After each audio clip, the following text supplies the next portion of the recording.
இறைவனோடும் இயற்கையோடும் இணைந்த வாழ்வு வாழ்ந்த புனித வனத்து சின்னப்பர். கிறிஸ்து இயேசுவில் பேரன்பு மிகுந்த சகோதரிகளே, சகோதரர்களே, உங்கள் அனைவருக்கும் புனித வனத்து சின்னப்பருடைய திருவிழா வாழ்த்துக்களை இங்கு பீடத்தில் இருக்கக்கூடிய தந்தையர்களின் பெயரால் தெரிவித்து மகிழ்கிறோம். Happy feast. கைத்தட்டி நமது மகிழ்ச்சியை தெரிவித்துக் கொள்வோம். 2023ஆம் ஆண்டு பிப்ரவரி மாதம் 15ஆம் தேதி தி ஹிந்து தமிழ் நாளிதழில் ஒரு செய்தி ஒன்று வருகிறது. உத்தரப்பிரதேச மாநிலம் மகாராஜ்கஞ்ச் என்ற அந்த பகுதியிலே கடந்த 10 மாதங்களில் ஏறக்குறைய 111 1.5 வயதை தாண்டாத பச்சிளம் குழந்தைகள் மாண்டு போகிறார்கள். அடுத்தடுத்து ஒட்டுமொத்த ஊரும் மிகவும் சோகத்திற்கு உள்ளாகிறது. என்ன காரணம் என்று தெரியவில்லையே என்று இறந்து போன அந்த பிஞ்சு உடல்களை மீண்டும் ஒரு முறை உடல் கூராய்வு செய்கிறார்கள். செய்தபோது அங்கிருந்த அந்த மருத்துவ கூட்டமைப்புக்கு, மருத்துவர்கள் அடங்கிய அந்த கூட்டத்திற்கு மிகப்பெரிய அதிர்ச்சி காத்திருந்தது. காரணம் என்னவென்றால், அந்த பச்சிளம் குழந்தைகளுடைய உணவு குழாயில் நஞ்சு கலந்திருக்கிறது. 1.5 வயது குழந்தைகள். அந்த குழந்தைகளுக்கு தாய்ப்பாலை தவிர வேறு எந்த உணவும் நிச்சயமாக இப்போ சென்றிருக்க வாய்ப்பே கிடையாது. அப்படி இருக்கும் பொழுது எப்படி அந்த பச்சிளம் குழந்தைகளுடைய உணவு குழாயில் நஞ்சு கலந்திருக்கும்? அடுத்ததாக அந்த குழந்தைகளுடைய தாயார்களை எல்லாம் சோதித்து பார்க்கிறார்கள். அந்த குழந்தைகள் பருகிய அந்த தாய்ப்பாலையும் சோதித்து பார்க்கிறார்கள். மற்றொரு அதிர்ச்சி, அந்த தாய்ப்பாலில் நஞ்சு கலந்திருக்கிறது. இந்த உலகத்திலேயே மிகவும் புனிதமான ஒன்றாக கருதப்படுகிறது என்றால் அது தாய்ப்பால் தான். ஆனால் அதில் எப்படி நஞ்சு கலந்திருக்கும்? அடுத்த கட்டமாக அந்த தாயார்கள் உண்ட உணவை சோதித்து பார்க்கிறார்கள். அப்பொழுது அந்த உணவில் நஞ்சு கலந்திருக்கிறது. நாம் உண்ணக்கூடிய உணவும் கூட பெரும்பாலான நேரங்களில் அப்படித்தான் இருக்கிறது அன்பிற்குரியவர்களே. காரணம் என்னவென்றால், நாம் விவசாயத்திற்கு இப்பொழுது அந்த நிலங்களிலே கொட்டக்கூடிய எல்லா விதமான பொட்டாசியமாக இருக்கலாம், சல்ஃபேட்டாக இருக்கலாம், அல்லது அமோனியாவாக இருக்கலாம், அல்லது எந்த வகையான யூரியா உரங்களாக இருக்கலாம், எப்படிப்பட்டதாக இருந்தாலும் அவை அனைத்துமே நம் உடலுக்கு தீங்கு விளைவிக்கக்கூடியது தான். ஆனாலும் கூட அதிக விளைச்சலுக்காக, அதிக லாபம் ஈட்டுவதற்காக பெரிய கார்ப்பரேட் கம்பெனிகளுடைய பின்னணியில் எல்லா விதமான குப்பைகளும் இன்று நமது நிலங்களிலே கொட்டப்பட்டு நமது மண்ணானது மலடாக்கி கொண்டிருக்கிறது. பல நேரங்களிலே நாம் பள்ளி படிக்கக்கூடிய அந்த பிள்ளைகளை பார்த்து, ஆசிரியர்களாக இருக்கலாம் அல்லது சில நேரங்களில் பெற்றோர்கள் கூட, அந்த பிள்ளைகள் அறிவு கூர்மையற்றவர்களாக இருக்கும் பொழுது என்ன சொல்லி திட்டுவாங்க?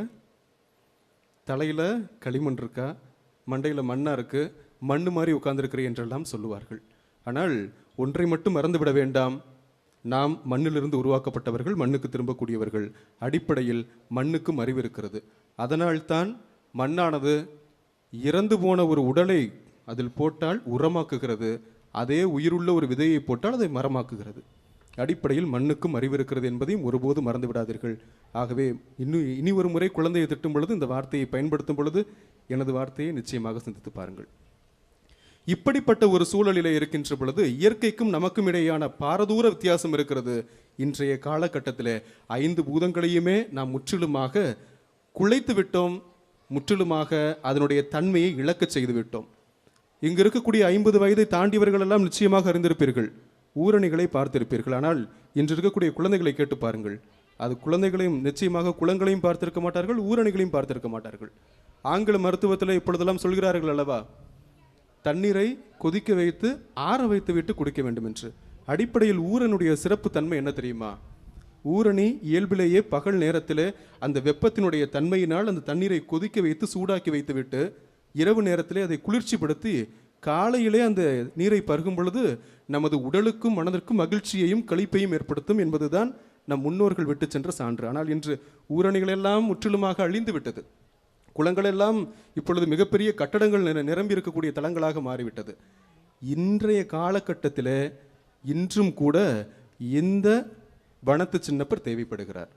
ஏறக்குறைய 1200 ஆண்டுகளுக்கு முன்பாக, 1800 ஆண்டுகளுக்கு முன்பாக எகிப்து நாட்டில் வாழ்ந்த ஒருவரை இன்று நீங்களும் நானும் இந்த சுப்பிரமணியபுரத்தில் சிந்தித்துக் கொண்டிருக்கின்றோம் என்றால், அவருக்கும் இயற்கைக்கும் இறைவனுக்கும் இடையேயான ஒரு ஆழமான உறவு, அந்த உறவின் காரணமாகத்தான் இன்று நீங்களும் நானும் இந்த ஆலயத்திலே அமர்ந்து கொண்டு சிந்தித்துக் கொண்டிருக்கின்றோம் இந்த அற்புதமான புனிதரை பற்றி. இன்று நாம் மகிழ்ச்சியாக ஒரு சுதந்திரத்தோடு இறைவனை எல்லாம் போற்றி கொண்டிருக்கிறோமே, இந்த சூழல் 3ஆம் நூற்றாண்டிலே கிடையாது. அவர்கள் எல்லாம் என்ன செய்து கொண்டிருந்தார்கள் தெரியுமா? எங்கேயாவது ஒளிந்து கொண்டுதான் இந்த இயேசுவை பற்றி சிந்தித்துக் கொண்டிருந்தார்கள். கிறிஸ்தவர்கள் மீது வைக்கப்பட்ட மிகப்பெரிய குற்றச்சாட்டு என்ன தெரியுமா? இவர்களெல்லாம் மனித மாமிசத்தை உண்ணக்கூடியவர்கள் என்று. காரணம், இயேசு சொன்னார் அல்லவா, எனது உடலை உண்ணுங்கள், எனது இரத்தத்தை பருகுங்கள் என்று. இந்த வார்த்தையினுடைய உள்ளர்த்தத்தை அங்கிருந்த மனிதர்கள் முழுமையாக அறிந்து கொள்ளவில்லை. அதனால்தான் அங்கிருந்த மனிதர்கள் எல்லாம் சிந்தித்துக் கொண்டிருந்தார்கள், இந்த கிறிஸ்தவர்கள் வித்தியாசமானவர்கள். காரணம், இவர்கள் மனிதர்களை உண்ணக்கூடியவர்கள், சதையை உண்கிறேன், இரத்தத்தை குடிக்கிறேன் என்றெல்லாம் சொல்லிக் கொண்டு திரிகிறார்கள் என்று இந்த கிறிஸ்தவர்கள் மீது குற்றம் சாட்டி அவர்களை கொல்வதற்கான வழியை தேடிக்கொண்டிருந்தார்கள். இந்த சூழலில்தான் வலேரியன் என்ற அந்த அரசனும் சரி, திபேரியன் என்ற அந்த அரசனும் சரி, கிறிஸ்தவர்கள் எல்லாம் மிகவும் கொடுமையாக தாக்குகிறார்கள். கிறிஸ்தவர்கள் என்றாலே அவர்களை கொலை செய்ய வேண்டும் என்ற ஒரு நிலைமை. இந்த சூழலில் தான் இப்பொழுது இந்த வனத்து சின்னப்பர் மிகவும் செல்வ செழிப்பு மிக்க ஒரு குடும்பத்தில் பிறந்தவர்.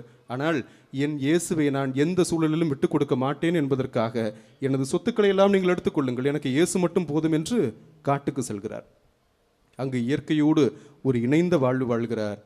நிச்சயமாக இயற்கை எப்பொழுதுமே மனிதனை ஒருபோதும் கைவிடாது என்பதற்கு இந்த புனிதர் மிகச்சிறந்த உதாரணம். காரணம் என்னவென்றால், அவர் மிகப்பெரிய அடுக்கு மாடியிலும் கட்டிடங்களிலே வாழவில்லை. அவர் சாதாரண ஒரு குகையில் தான் வாழ்கிறார்.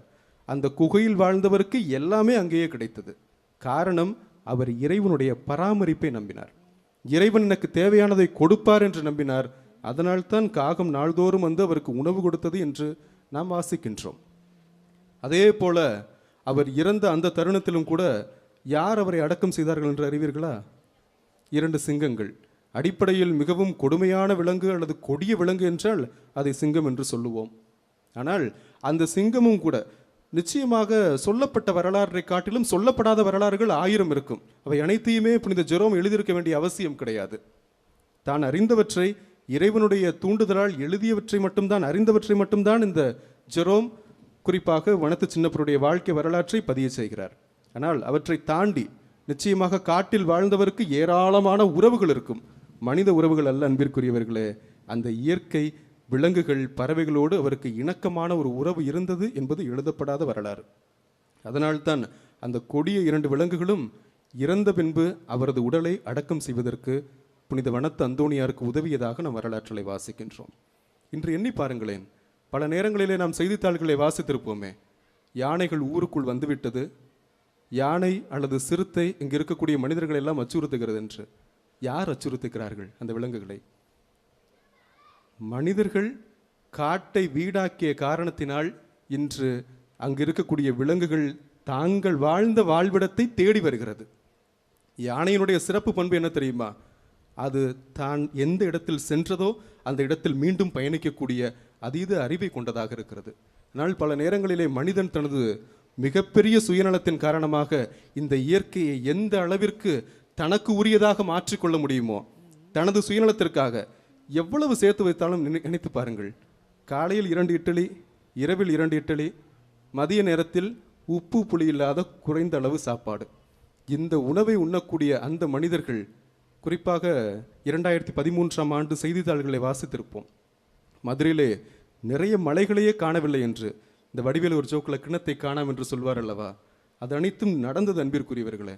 அங்கு இருந்த ஏராளமான மலைகளை எல்லாம் கூறு போட்டு விட்டார்கள். இதன் வழியாக அரசிற்கு ஏறக்குறைய 16,000 கோடிக்கு மேலாக இழப்பு என்று அன்றைய நாளில் அப்பொழுது கலெக்டராக இருந்த சகாயம் தனது அறிக்கையிலே குறிப்பிட்டார்.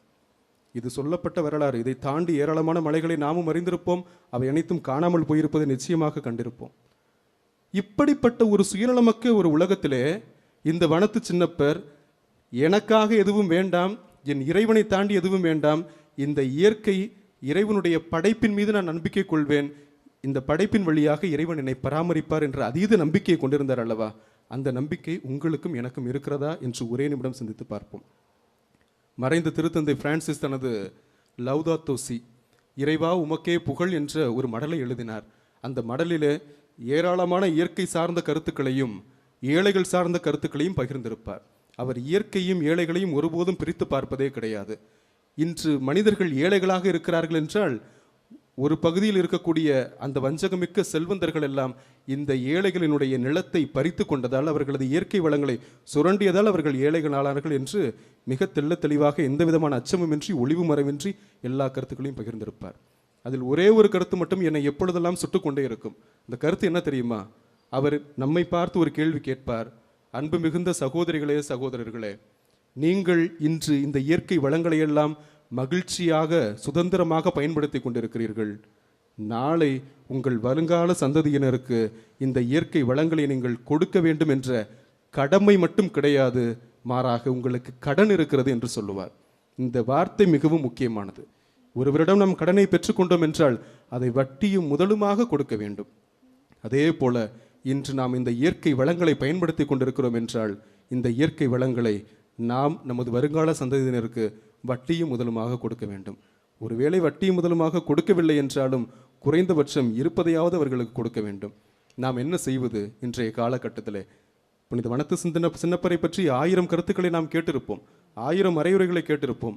ஆனால் அவருக்கு இயற்கையின் மீதும் இறைவனின் மீதும் இருந்த அதீத பற்றும் அதீத நம்பிக்கையும் அதீதமான அந்த உறவு பிணைப்பும் நமக்கு இன்று இருக்கிறதா என்பதை சிந்தித்து பார்ப்போம். எல்லாம் இருக்கிறது, ஆனாலும் கூட இறைவனின் பராமரிப்பின் மீது எனக்கு நம்பிக்கை இருக்கிறதா?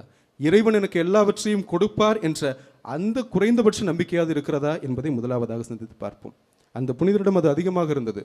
அதனால்தான் ஏறக்குறைய 115 ஆண்டுகள் வாழ்ந்திருக்கிறார். என்றெல்லாம் 40 வயதை தாண்டியவுடனே எல்லா விதமான வியாதிகளும் வந்து கொண்டிருக்கிறது.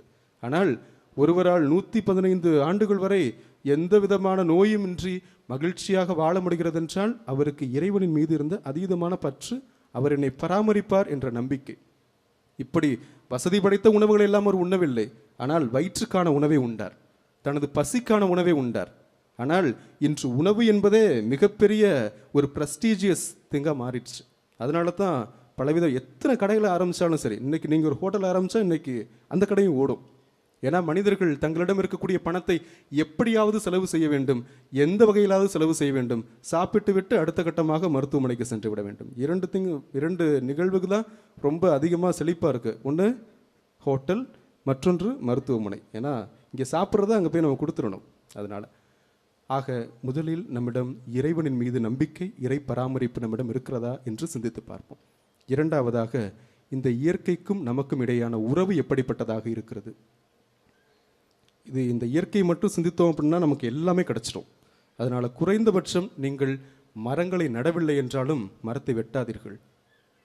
இருக்கக்கூடிய நமக்கு எல்லாமே தெரியும், எது நல்லது கெட்டது என்றதை நாம் ஆழமாக அறிந்திருக்கிறோம். ஆனால் பல நேரங்களில் இவர்களை நினைப்பார்கள், இதை செய்வதால் என்ன மாற்றம் நிகழ்ந்துவிடும் என்று எண்ணிக்கொண்டு நாம் தவறையே திரும்ப திரும்ப செய்து கொண்டிருக்கின்றோம். குறைந்தபட்சம் நாம் அறிந்த நல்லவற்றை நம் பிள்ளைகளுக்கும் கற்றுக் கொடுப்போம். குறைந்தபட்சம் நெகிழிப்பைகளை பயன்படுத்துவதை தவிர்ப்போம். இதன் வழியாக நாம் இந்த இயற்கைக்கு ஏராளமான நன்மைகளை செய்கிறோம் என்பதை மட்டும் மறந்துவிட வேண்டாம். இவை அனைத்தையும் மனதில் இருத்திக் கொள்வோம். அன்பிற்குரியவர்களே, நாம் இறைவனோடும் இயற்கையோடும் ஒரு இணக்கமான வாழ்வு வாழும் பொழுது நாமும் இந்த வனத்து சின்னப்பருடைய பாதையில் பயணிக்கின்றோம். ஒருவேளை நாம் ஆண்டுதோறும் இந்த விழாவை எடுத்துவிட்டு மீண்டும் ஒரு முறை எல்லா விதமான வேட்டுகளையும் எல்லா விதமான வான வேடிக்கைகளையும் வைத்துவிட்டு இந்த இயற்கையை சீர்படுத்துகிறோம் என்றால் நிச்சயமாக நாளைய தலைமுறை நம்மை கேள்வி கேட்கும். இன்று நீங்கள் பார்த்தது அனைத்தையும் உங்கள் பிள்ளைகள் புகைப்படத்தில் மட்டும்தான் பார்ப்பார்கள். ஊரணிகள் எல்லாம் மறைந்து விட்டது, குளங்கள் எல்லாம் மறைந்து விட்டது, ஏரிகளும் மறைந்து கொண்டே இருக்கிறது. நாம் நமது வருங்கால சந்ததியிற்கு எதை விட்டு செல்ல போகின்றோம், எதை கொடுக்க போகின்றோம்? சிந்தித்து பார்ப்போம். இறைவனுடைய அருள் எந்நாளும் நம்மை நிரப்பட்டும். புனித வனத்து சின்னப்பருடைய பரிந்துரை எந்நாளும் நமக்காக இருக்கட்டும்.